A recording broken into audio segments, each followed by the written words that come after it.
വിദ്യാഭ്യാസമെല്ലാം കഴിഞ്ഞ രാജകുമാരന്മാർ തങ്ങളുടെ യൗവനത്തിലേക്ക് കടന്നു.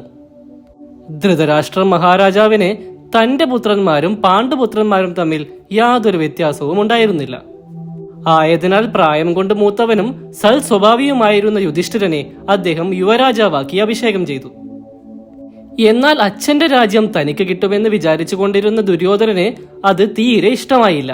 എങ്കിലും തൽക്കാലം അതിന് വിരോധമൊന്നും പറഞ്ഞില്ല. ധൃതരാഷ്ട്രരാവട്ടെ രാജ്യഭരണത്തിന്റെ ചുമതല യുധിഷ്ഠിരനെ ഏൽപ്പിച്ച ശേഷം ശിഷ്ടകാലം ശാന്തമായി ജീവിക്കുവാൻ ആഗ്രഹിച്ചു. രാജ്യകാര്യങ്ങളിൽ പ്രവേശിച്ച യുധിഷ്ഠിരൻ ഭീഷ്മാദികളുടെ ആശീർവാദത്തോടുകൂടി രാജ്യകാര്യങ്ങൾ വേണ്ടതുപോലെ നടത്തുവാൻ തുടങ്ങി.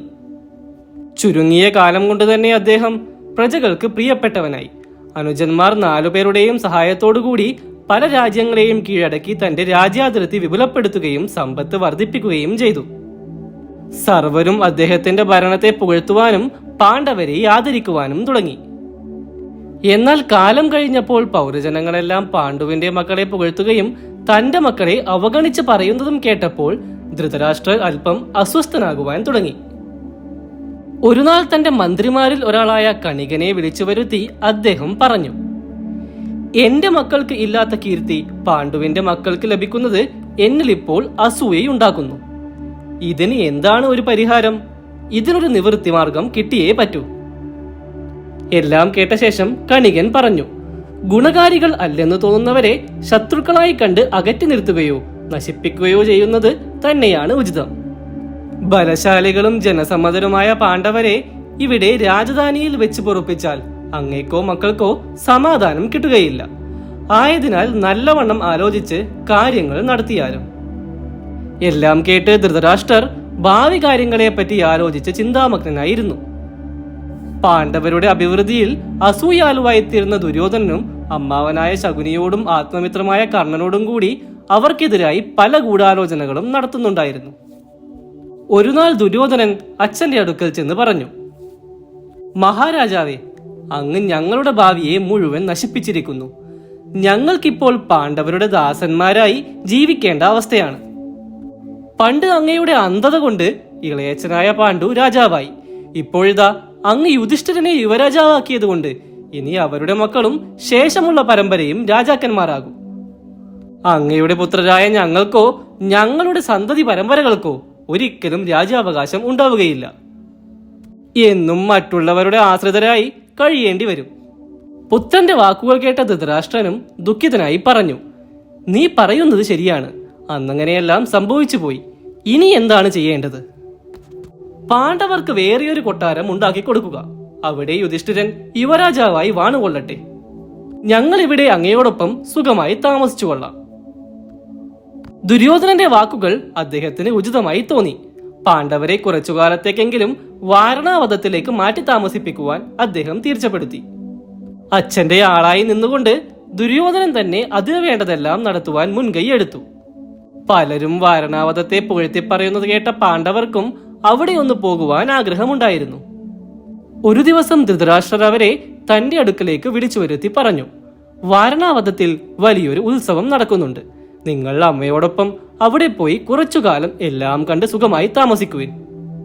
പാണ്ഡവർ അത് സമ്മതിച്ച് എല്ലാവരോടും യാത്ര പറഞ്ഞ് വാരണാവതത്തിലേക്ക് പുറപ്പെട്ടു. ഇതെല്ലാം ശ്രദ്ധയോടുകൂടി വീക്ഷിച്ചുകൊണ്ടിരുന്ന ഒരാൾ ഉണ്ടായിരുന്നു, വിതുരർ. വാരണാവതത്തിൽ പാണ്ഡവർക്ക് താമസിക്കുവാൻ പറ്റിയ ഒരു കൊട്ടാരം പണിയുവാനുള്ള ചുമതല ദുര്യോധനൻ തന്റെ വിശ്വസ്തനായ പുരോചനനെ ഏൽപ്പിച്ചു. അയാൾ അവിടെ ദുര്യോധനന്റെ നിർദ്ദേശപ്രകാരം അതിമനോഹരമായ ഒരു മാളിക പണിഞ്ഞു. എന്നാൽ എളുപ്പത്തിൽ തീ പിടിക്കുന്ന വിധം നെയ്യും എണ്ണയും അരക്കുമൊക്കെ മണ്ണിൽ ചേർത്ത് കുഴച്ചുകൊണ്ടായിരുന്നു മാളിക പണിതത്. ദുര്യോധനന്റെ പ്രവൃത്തികളിൽ സംശയം തോന്നിയിരുന്ന വിതുരർ കൊട്ടാരത്തിൽ നിന്നും പുറപ്പെടുന്നതിന് മുന്നേ തന്നെ യുധിഷ്ഠിരനോട് എല്ലാം ശ്രദ്ധിക്കണം എന്നൊരു മുന്നറിയിപ്പ് നൽകിയിരുന്നു. മാളികയിൽ പ്രവേശിച്ച ഉടനെ തന്നെ യുധിഷ്ഠിരന് ഗൃഹനിർമ്മാണത്തിന് ഉപയോഗിച്ച വസ്തുക്കളെ തിരിച്ചറിയുവാൻ കഴിഞ്ഞു. ഈ മാളികയിൽ വെച്ച് തങ്ങളെയെല്ലാം ചുട്ടുകൊല്ലുകയാണ് പുരോചനന്റെ പദ്ധതിയെന്നും അദ്ദേഹം മനസ്സിലാക്കി. അദ്ദേഹം അത് അനുജന്മാരെയും അറിയിച്ചു. കേട്ടയുടനെ തന്നെ അവിടെ നിന്ന് ഇറങ്ങിപ്പോകണമെന്ന് ഭീമൻ പറഞ്ഞുവെങ്കിലും അത് വേണ്ട എന്നും ആരുമറിയാതെ രക്ഷപ്പെടുന്നതാണ് ഉചിതമെന്നും യുധിഷ്ഠിരൻ തീരുമാനിച്ചു. പുരോചനന് ഒരു സംശയവും തോന്നാത്ത വിധം അവരവിടെ താമസിച്ചു. അങ്ങനെയിരിക്കെ ഒരു നാൾ പുരോചനൻ അവിടെ ഇല്ലാതിരുന്ന സമയം അവരെ കാണുവാൻ ഒരാളെത്തി. തന്നെ വിതുരർ അയച്ചതാണെന്നും ഈ അരക്കില്ലത്തിൽ നിന്നും ആരുമറിയാതെ കാട്ടിലെത്തിച്ചേരുവാനുള്ള ഒരു തുരങ്കം പണിയുവാനാണ് അദ്ദേഹം അറിയിച്ചത് എന്നും അയാൾ പറഞ്ഞു. ശേഷം ചുരുങ്ങിയ ദിവസങ്ങൾ കൊണ്ട് തന്നെ അയാൾ അരക്കില്ലത്തിനുള്ളിൽ ഭൂമി കുഴിച്ച് ഒരു ഗുഹാമാർഗം നിർമ്മിച്ചു. അങ്ങനെ ഒരു മാർഗം അവിടെയുണ്ടെന്ന് അറിയാൻ വയ്യാത്ത വിധം അതിന്റെ പ്രവേശനദ്വാരം മറയ്ക്കുകയും ചെയ്തു. ഇതൊന്നും പുരോചനൻ അറിഞ്ഞതേയില്ല. കുറച്ചു ദിവസങ്ങൾ അങ്ങനെ കഴിഞ്ഞുപോയി.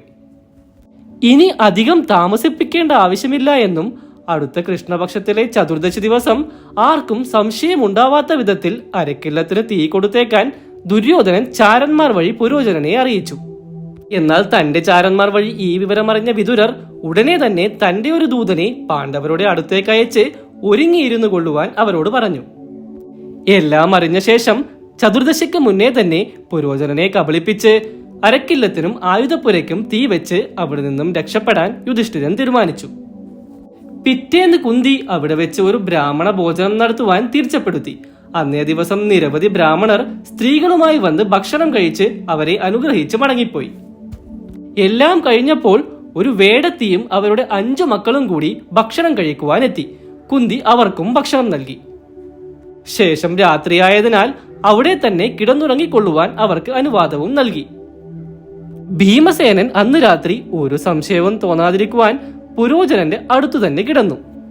നേരം അർദ്ധരാത്രിയായപ്പോൾ ഭീമൻ പതുക്കെ എഴുന്നേറ്റ് അമ്മയെയും സഹോദരന്മാരെയും നേരത്തെ ഏർപ്പാട് ചെയ്തിരുന്നതുപോലെ ഗുഹാദ്വാരത്തിൽ കൊണ്ടുപോയി നിർത്തി.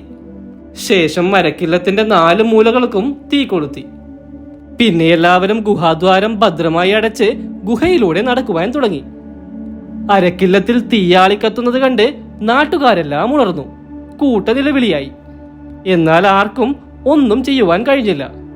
തീയെല്ലാം കെട്ടുപോയതിനു ശേഷം നോക്കിയപ്പോൾ ഒരു ഭാഗത്ത് ഒരു സ്ത്രീയുടെയും 5 മക്കളുടെയും കത്തിയെരിഞ്ഞ ശരീരങ്ങൾ, മറ്റൊരു ഭാഗത്ത് പുരോചനന്റെ കത്തിക്കരിഞ്ഞു കിടക്കുന്ന ശവശരീരവും കണ്ടു. ഉടനെ തന്നെ ഹസ്തിനാപുരത്തിലും കാര്യങ്ങളെല്ലാം അറിഞ്ഞു. എല്ലാവരും വാരണാവതത്തിലേക്ക് പോയി കത്തിയ ശരീരങ്ങൾ കണ്ട് നിലവിളിച്ചു. ദുര്യോധനും ഒന്നും അറിയാത്ത പോലെ സങ്കടം അഭിനയിച്ച് കൂടെ നിന്നു. മരിച്ചത് കുന്തിയും മക്കളും തന്നെയാണെന്ന് എല്ലാവരും ഉറപ്പിച്ചു. എന്നാൽ എല്ലാം അറിയാവുന്ന വിതുരർ മാത്രം സമാധാനത്തോടെ ഇരുന്നു.